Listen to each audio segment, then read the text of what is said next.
অগ্নি ও কথা ভালো খাবার রান্না করে। জুনি ও অঙ্কিত মাংস রান্নার সময় একটু পুড়ে গেলে তারা বাদ পড়ে যায়, যার কারণে কথা আর অগ্নি দুজনের শো এর উইনার হয়ে যায়। অগ্নি বলে আমরা এই শোতে জিতে গেছি, তাই বলে এই না যে আমরা এক। কথা বলে আপনি নিজেই চাইছেন না আমাদের মিলটা হোক। অগ্নি জানায় হয়তো তাই। অগ্নিকথাকে সারপ্রাইজ দেওয়ার জন্য ছোটকা সকলকে নিয়ে প্ল্যান করে ঘরটা অন্ধকার করে পিছনে লুকিয়ে থাকে। অগ্নি এটা দেখে রাগ করে বলে ঘরে কেউ লাইটটা অব্দি জ্বালায়নি। কথা বলে অন্ধকারে বসে আছেন কেন? অগ্নি বলে প্রতিটা গেম শো এর কিছু নিয়ম থাকে যেগুলো ফলো করলেই জিতে যাওয়া সম্ভব, তাই বলে এটা না যে তাদের মনের অনেক মিল আছে।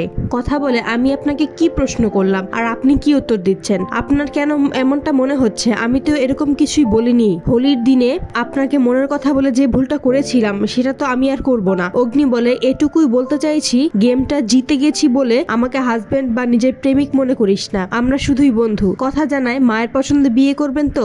আমিও কথা দিচ্ছি আপনার বিয়েতে আমি কখনোই বাধা হয়ে দাঁড়াবো না, সেদিনই বাড়ি ছেড়ে চলে যাব। অগ্নি বলে তোকে বাড়ি ছেড়ে চলে যেতে কে বলেছে? আমার বন্ধু হয়ে থাকবি। কথা বলে আমি আসলেই অনেক বোকা, প্রথম দিন থেকে যে সম্পর্কটা দেয়ালে রয়েছে আর আমি বুঝতেই পারিনি।